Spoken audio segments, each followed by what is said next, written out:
Okay, hello student, this is your third video related to the chapter number 11, force and pressure. In this video we will discuss the balanced force, unbalanced force, and difference between the mass and weight, what is the pressure and what is the thrust, Pascal, 1 Pascal, and some question related to the pressure. Okay, जैसे आपका सबसे पहला topic क्या है, balance force, कि बेटा balance force क्या है। देखो बेटा, अगर किसी भी ऑब्जेक्ट के ऊपर जो टोटल फोर्स लग रहा है अगर वो क्या है, जीरो है, डैट मीन जो नेट फोर्स प्रोड्यूस हो रहा है दो या दो से ज़्यादा फोर्स का ऑब्जेक्ट के ऊपर अगर वो जीरो है तो दैट मीन क्या हो गया, वो फोर्स आपका बैलेंस फोर्स है। एग्जाम्पल के लिए अगर मैं बोलना चाहूँ कि अगर हमारे पास एक बहुत बड़ा एक बॉक्स है और बहुत हैवी बॉक्स है और हम उसकी पोजीशन को डिस्प्लेस करने में क्या है, एबल नहीं है, तो डैट मीन वहाँ पर क्या है, वहाँ पर बैलेंस फोर्स है कि भाई हमने फोर्स अप्लाई किया और उसने अपनी पोजीशन को चेंज भी नहीं किया, तो वहाँ पर कौन सा फोर्स हो गया, बैलेंस फोर्स हो गया। या अगर मैं दूसरे एग्जाम्पल की बात करूँ, अगर हम टग ऑफ वॉर खेलते हैं, रस्साकसी खेलते हैं, तो अगर दोनों टीम एक जैसा फोर्स अप्लाई कर रही है तो कोई भी टीम वहाँ पर जीरो नहीं होगी, कोई भी टीम वहाँ पर जीतेगी नहीं, विन नहीं होगी। क्यों? क्योंकि बेटा वहाँ पर जो दोनों फोर्स लग रहा है वो नेट फोर्स क्या हो जाता है, जीरो हो जाता है। अगर एक साइड कोई 30 न्यूटन लगा रहा है, दूसरी साइड भी 30 न्यूटन लगा रहा है, तो एक पर्टिकुलर डायरेक्शन में, दूसरा अपोजिट डायरेक्शन में लगा रहा है, तो एक पॉजिटिव 30 न्यूटन, एक negative 30 Newton, plus minus minus, तो 30 माइनस 30 जीरो, तो नेट फोर्स वहां पर क्या हो गया, जीरो हो गया। तो वहां पर वो फोर्स बोला जाता है बैलेंस फोर्स। लेकिन अनबैलेंस फोर्स क्या है कि भाई हम किसी ऑब्जेक्ट की पोजीशन को चेंज करना चाह रहे हैं और हमने क्या कर दिया, उस पर कुछ ना पर्टिकुलर एक फोर्स अप्लाई किया जो उसकी एक लिमिटेड वैल्यू से ज़्यादा फोर्स था और उसकी पोजीशन चेंज हो गई। डैट मीन जो नेट इफेक्ट था फोर्स का, 2 और मोर फोर्स का ऑब्जेक्ट के ऊपर, वो जीरो नहीं है। अगर हम रस्साकसी की बात करते हैं, टग ऑफ वॉर की बात करते हैं, अगर एक टीम 50 न्यूटन लगा रही है, दूसरी टीम 30 न्यूटन लगा रही है, ऑब्वियस क्या है, जिन्होंने 50 न्यूटन लगाया वो जीत जाएगी। डैट मीन नेट फोर्स कितना हो गया, 50 माइनस 30, तो 20 न्यूटन वहां पर क्या हो गया, नेट फोर्स जो है वो वहां पर हो गया। अब एक न्यूमेरिकल यहाँ पर दिया हुआ है, ये आपकी बुक में पेज नंबर 168 पर है। फाइंड द नेट फोर्स, आपको एक नेट फोर्स निकालना है किसी भी बॉक्स के ऊपर, डायरेक्शन दी हुई है बॉक्स की। लेफ्ट हैंड साइड जो है वो आपको 2 न्यूटन एंड 8 न्यूटन नज़र आ रहा है, राइट हैंड साइड आपको 6 न्यूटन लग रहा है। जो आपके लेफ्ट हैंड साइड जो आपको नज़र आ रहा है वो राइट की तरफ फोर्स अप्लाई कर रहे हैं, जो आपको राइट की तरफ 6 न्यूटन आ रहा है वो लेफ्ट की तरफ क्या है, फोर्स जो है अप्लाई कर रहा है। तो F1 कितना हो गया, 8 newton plus 2 newton is equal to 10 newton हो गया। एंड F2 कितना हो गया, 6 न्यूटन, अपोजिट डायरेक्शन है इसलिए हमने माइनस लिया। तो नेट फोर्स का फॉर्मूला क्या है भी, F1 प्लस में F2, जितना फोर्स लग रहा है उनको आप ऐड कर दो, तो 10 plus minus 6 plus minus minus, तो 10 minus 6 is equal to 4 newton. तो डैट मीन इस बॉक्स के ऊपर जो नेट फोर्स लग रहा है वो कितना लग रहा है, 4 न्यूटन का जो है वो आपका यहाँ पर लग रहा है। फिर उसके बाद आपका आता है कि भाई बॉक्स की जो पोजीशन है वो किस डायरेक्शन में होगी, F1 क्या है, ग्रेटर देन है F2, तो बेटा टुवर्ड द राइट डायरेक्शन क्या होगी, पोजीशन क्या होगी बॉक्स की, वो मूव हो जाएगा, डेट मीन डिस्प्ले हो जाएगा। नाउ फिर उसके बाद आपका आता है question, right the difference between the mass and weight. ये मैं आपको सेकंड वीडियो में भी समझा चुकी हूँ, लेकिन फर्दर फिर समझा रही हूँ। मास जो होता है वो डिपेंड करता है कि भाई मैटर की क्वांटिटी कितनी है बॉडी के अंदर या ऑब्जेक्ट के अंदर, कि भाई मैटर कितने हैं, जितने मैटर होंगे मास उतना ही होगा। लेकिन वेट क्या होता है, वेट बेटा वो फोर्स बॉडी के ऊपर लग रहा है जिस फोर्स की वजह से वो अर्थ के सेंटर की तरफ अट्रैक्ट हो रहा है। वेट ऑब्जेक्ट का क्या है, वो फोर्स है जिससे वो किसकी तरफ अट्रैक्ट हो रहा है, टुवर्ड द सेंटर की तरफ अट्रैक्ट हो रहा है, हम उसको वेट बोलते हैं। जो SI यूनिट है मास की वो किलोग्राम है, वेट की SI यूनिट न्यूटन है। मास जो होता है ऑब्जेक्ट का वो हमेशा कांस्टेंट रहता है, डैट मीन ये प्लेस टू प्लेस वेरी नहीं करता। वेट जो है वो कांस्टेंट नहीं होता।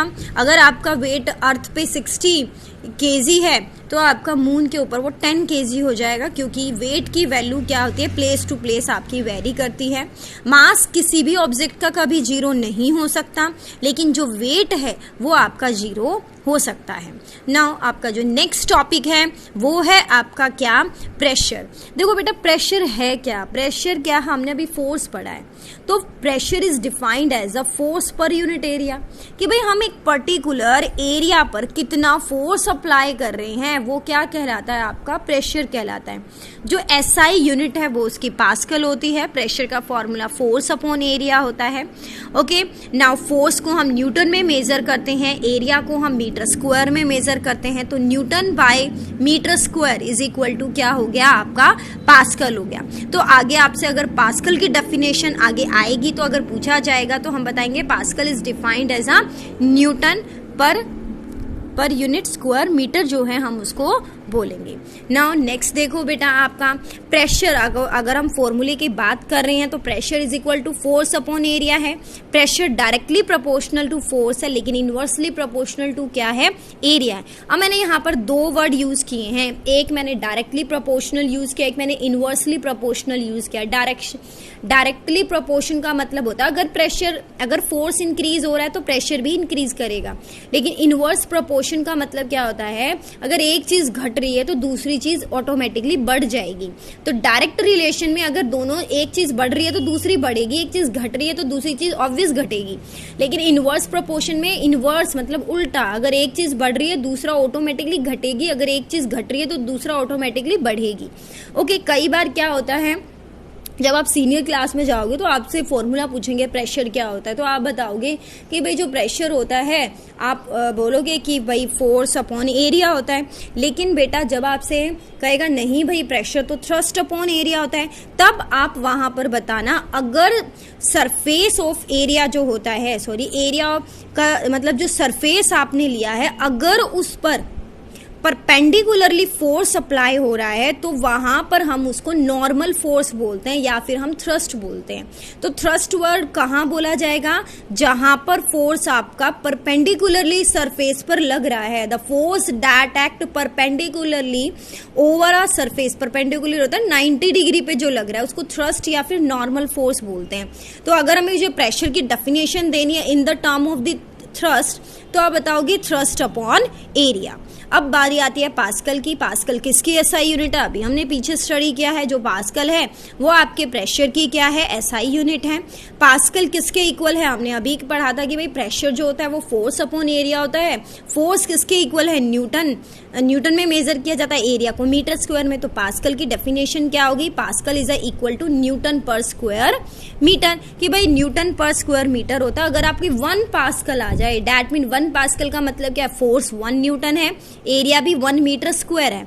तो व्हेन द 1 न्यूटन फोर्स अगर आपका परपेंडिकुलरली 1 मीटर स्क्वायर एरिया पर जो लग रहा है, उस प्रेशर को हम बोलेंगे क्या, 1 पास्कल। तो 1 pascal equal to the 1 newton by 1 metre square is equal to 1 newton by metre square is equal to 1 newton, जो रिप्रेजेंटेशन है m-2 भी आप इसको क्या है लिख सकते हो इन द मैथमेटिक्स फॉर्म में।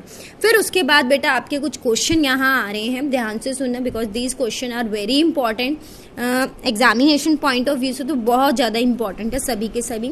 Y are the board pin made sharp, सबने बोर्ड पिन देखिए, नोटिस बोर्ड होता है, उस पर जो हम पिन लगाते हैं वो बहुत ज्यादा शार्प होती है, ऐसा क्यों है। अभी आपने प्रेशर की डेफिनेशन की है, तो प्रेशर क्या होता है, आपने फॉर्मूला क्या, pressure is equal to force upon area.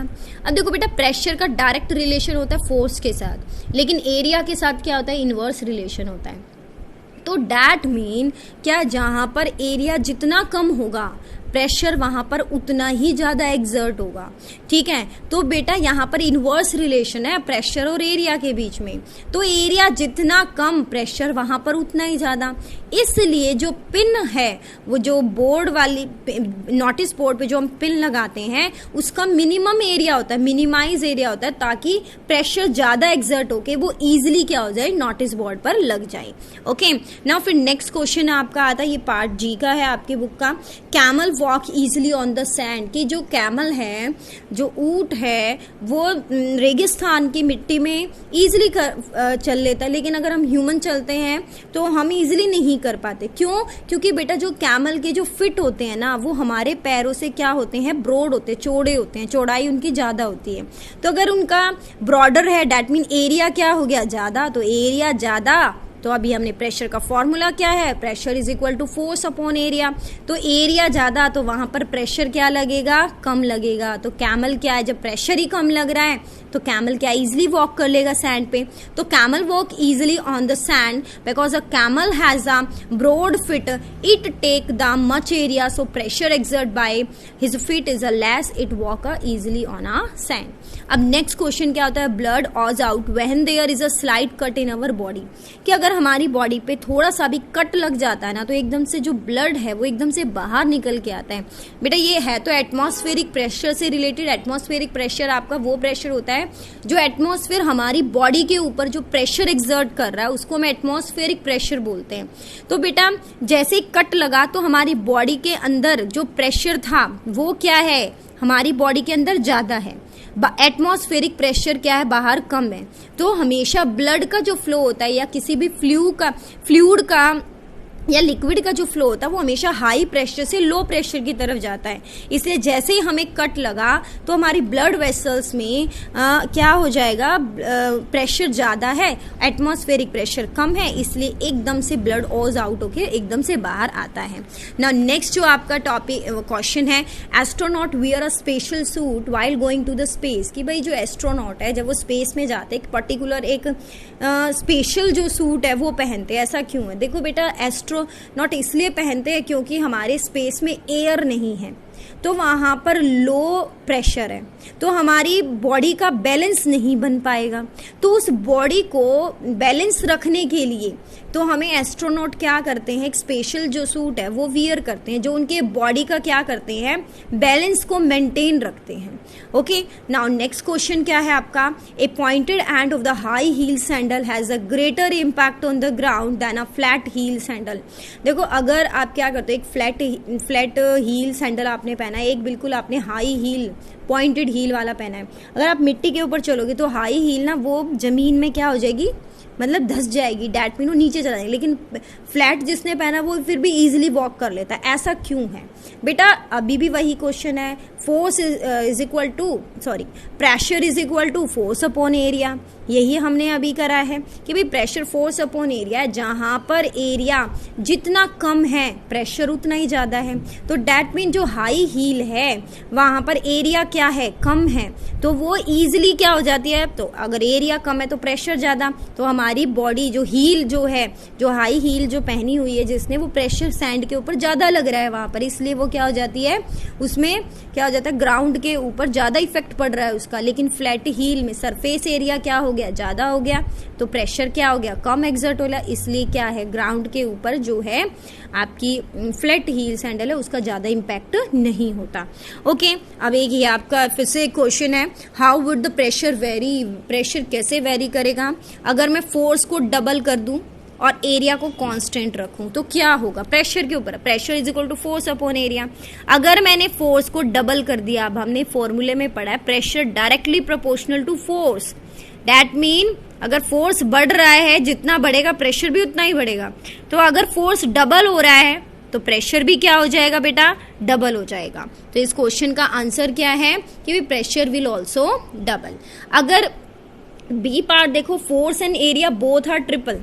अगर मैंने फोर्स को भी ट्रिपल कर दिया और एरिया को भी ट्रिपल कर दिया, चलो मैंने पुट कर दिया फॉर्मूले में, force is equal to 3F and area is equal to 3A, 3 से 3 कैंसिल हो गया, pressure is equal to force upon area, वही फॉर्मूला रहा। तो डैट मीन 3 से 3 कैंसिल हो गया, तो there will be no effect on a pressure, pressure आपका अनचेंज ही रहेगा। फिर area is a double while keeping the force constant. अगर मैंने एरिया को डबल कर दिया तो बेटा एरिया को अगर मैंने डबल कर दिया, प्रेशर ऑटोमेटिकली क्या हो जाएगा आपका, डिक्रीज हो जाएगा।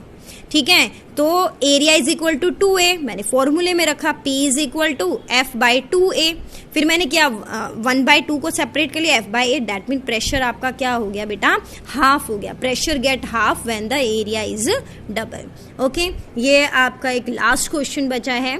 इन a inflated balloon burst if you slightly push it a surface with a pointed tip of the pencil.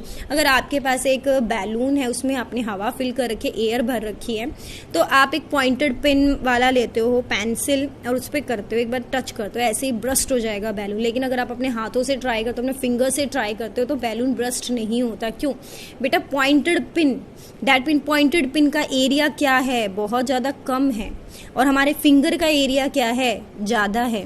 तो बेटा जो सरफेस एरिया होता है ऑब्जेक्ट का, अगर वो कम है तो प्रेशर ज़्यादा होगा, और अगर सरफेस एरिया जितना ज़्यादा होगा प्रेशर उतना ही कम होगा। तो इसलिए हम पेंसिल यूज़ करते हैं बैलून को ब्रस्ट करने के लिए rather than our finger. Okay, I think that is sufficient for today. Thank you बेटा।